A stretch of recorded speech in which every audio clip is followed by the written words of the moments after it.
Good evening, gospel revolutionaries around the whole world. This is Michael Lilborn Williams coming to you live from the bonus room once again here in the Queen City. We are ready to continue on the teaching in this bonus room study on the term following. As you have now heard, the incredible understanding that Daniel and I were able to extract from Jesus's command to follow him. And my goodness, I'm not going to reteach that. I'm going to try to stick with what we have here. And to say the least, there's a lot to be said about the subject of following. It is very nuanced, as we pointed out to you. And also the fact that the Hebrew term is y'all lack something if you're following somebody. And then we saw that the first time that this is used is in Genesis about women, and that the vanishing act that takes place, the declaration of weakness, if you will, or the weak position that it puts you in to be a follower. We also learned that when the one that is leading prospers, you prosper. If the one who's leading gets in trouble, you're in trouble. So the issue of following is very important of what we say and how we live and what we attach ourselves to. We discovered how that Pharaoh, when he declared his opposition to Moses and the consequences for Moses' actions, that it did not extend just to Moses, but to Moses and all his followers. There are actions that we have that cause things to follow us. Following and subsequent and the manifestation of things that happen because of things we've said or done. Those things follow. We touched on the subject of righteousness. I remember the first time I got up 30-something years ago and declared unto my congregation at the time in Herron, Illinois, that I am not a follower after righteousness. Boy, you could, this is a word of faith, church. And I read the verses in the New Testament about following after righteousness, and that you would, by following righteousness, how that you would, and also following righteousness and the kingdom of heaven, to follow after those things and the resulting consequences. And I made the comment, I do not follow righteousness, and I'm not following the kingdom of God. And then after, of course, we scooped everybody up off the floor, about 200 people, then we begin to go into the understanding that we don't follow righteousness, we are righteousness. We don't follow the kingdom of God, we already have the kingdom of God. So that's how long this understanding has been percolating and brewing and maturing. And I'm a slow learner. So that to your benefit and to your not being so happy with how slow I learn, but it does help to, it helps me, and hopefully it helps you, in that by going slow and by admitting that I make mistakes as I go, that we can all learn together. We are co-learners. We are not, I don't even like to view myself as your teacher. I think of us as co-learners, co-investigators, because that is exactly what happens in this ministry that I've explained to you even last week about what happened on the phone with Al Vitale. It was a wonderful experience, and it caused us to adjust some things that needed to be adjusted. So here we are. We're ready to go on. Remember Jesus's remark, and Daniel and I went into more detail about this. Jesus, remember when he called somebody to come and follow him, and the guy said, "Oh, sure, I'll follow you, but I've got to go bury my father first." And he said, "Let the dead bury the dead." So now we've moved out of the Hebrew scriptures into the New Testament now on the subject of following. And the word follow in the New Testament, the word follow in the Greek is dioko, D-O-K-O, D-E-O-K-O is the way it's pronounced. D-I-O-K-O is the way that it's written. The pronunciation is D-O-K-O. And here is something that I've realized as we've gone into this, is that to be a true follower of anything or anyone, freedom to the same degree must be relinquished. Let me say that again. To any degree that you're following someone, that is every degree that you have relinquished freedom. I remember when Owen Pratt first came. He's got a star name now, so nobody will be able to find him. When Owen Pratt first came to the house, and boy, was he a follower. Oh my gosh. There were people that had him in these high pressure business situations, and the thing was that he had to follow. And I remember him getting on a conversation. It was not a private one. He didn't try to make it private. I could hear, he had it on speakerphone. And I heard this gentleman who Owen began to say, you know, well, I've put all this time in to this, but I have decided not to follow through. Oh my gosh, if you could have heard the guy on the condemnation, the ridicule, you've wasted my time, and all of these things began to spew out of this guy. And hopefully for Owen, he learned something. I know he learned something. And to follow somebody, you are relinquishing to the degree that you're following. I really think this is an equation that is correct. To the degree that you follow, that is the degree of freedom that you must relinquish.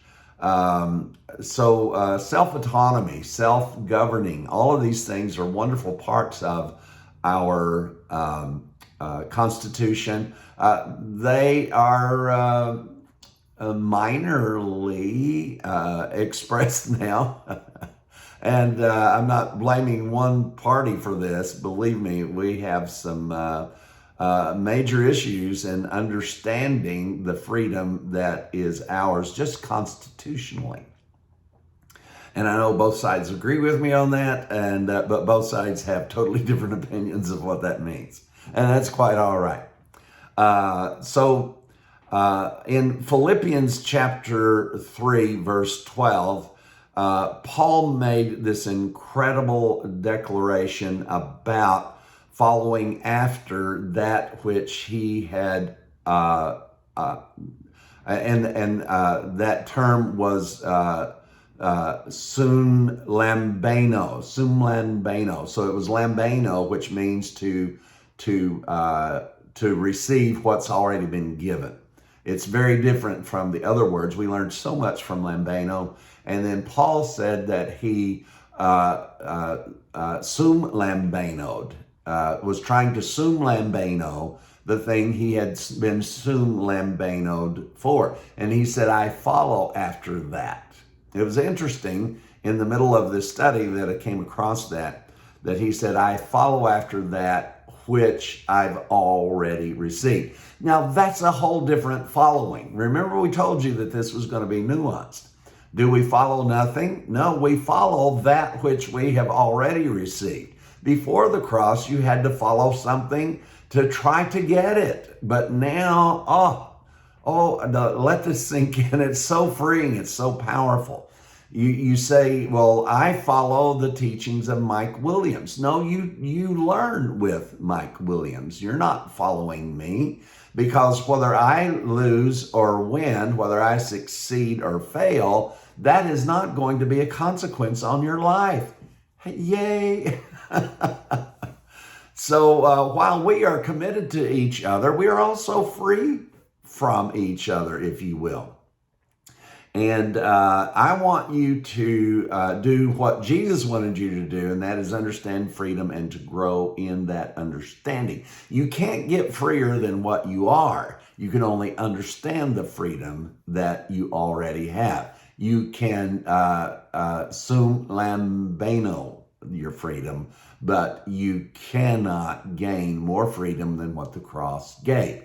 The gospel then explains this freedom so that you can follow after that which has already been done. This is a very beautiful nuance about the subject of following. But I tell you, everybody out there is looking for followers. Look at, oh my gosh, I could name people by name. Once again, people have heard me say for many years that the success of this ministry that's been going on now, as far as my involvement in ministry, 54 years, with a lot of nuances in the process of that also. But in that 54 years, 30 years ago, I realized that the mark of success for me and this ministry is that when I die, I will have 0 followers. That will mean to me mission accomplished in what I am trying to do. That is not the mission that is on the table for many other ministries. They want more followers and more followers. We definitely want more listeners, but the goal is so that we can help you along your way, not to gather you up as one of our trophies and let people know what this ministry has done. If you want to say what this ministry has done for you, you go right ahead. But we're not going to use you as a trophy. And that's for you, and that's your declaration of what has happened to you. It also was interesting in that after I was finishing up the session last week, my attention was drawn to Romans chapter 9, verse 30 and 31. What shall we say then? That the Gentiles which followed not after righteousness hath attained to righteousness, even the righteousness which is of faith? But Israel, which followed after the law of righteousness, hath not attained to the law of righteousness. And we're just going to quote that and move on. We go into a lot of teaching on that, and you can go into that yourself. So this really clarifies this understanding of following, that you can follow something that never delivers, or you can follow that which is already delivered. That just tastes good all the way to your toes. Please realize that if you are a follower of someone, to the degree that you follow, that is the degree that you must relinquish some of your freedom. And then this is very, very interesting, what I'm about to share with you. As I was studying through this, I realized that this term about following, once you got into the New Testament, except where Paul taught this about following after what he already had, the term, now get ready for this, hold on, because you're gonna need it. The only time the word follow shows up in the writings of the letters of the New Testament is in pseudographical writings. Let that sink in. The only time that the word follow shows up is in the pseudographical writings. And as I've looked into this, now let me do a little scroll job here. We're just friends here getting through something. And it also shows up in 3 John. But in the book of John, it shows up one time. That's the only other time that it shows up. the time that it does show up in 3rd John. So pseudographicals and or, let me complete that statement. I'm terrible about linking those together properly. They are either pseudographical, added on to Paul's teachings, and also Peter and John also used this term following, but Paul's one time of using it was in the context of following what you already had. With the disciples, it's strictly the old way that they learned from Jesus, which you just went through an incredible teaching on Friday about following Christ. We hope that really brought some clarity to you. We'll probably be doing more teaching on that in the future. Like I say, it's a big subject. It's not extremely complicated, but it is nuanced for sure. So the issue of following is the Hebrews chapter 12, verse 14. The word follow means to rest. And it also means to follow. Where the word follow is used is following rest, and it's also following being set at one. So Paul's teaching about following was following being set at one, following being at rest, following that which you already have. The pseudographicals and the disciples that taught on this, one of the times when John spoke about it, chapter 3, it's very clear he is talking about being followers or co-laborers. That's the next term we're going to take up, is co-laborers. And we'll take that up on our next session. To be a co-laborer or co-follower, and we'll bring that to you in the Greek and show you what that means. But John did not, John used it in a term, John used it in a manner that was saying that he was saying, you and I, the Jewish believers, are co-laborers. So I don't want to get this mixed up. We are now talking about the term co-laborers, which we're going to pick up next time. Love you guys.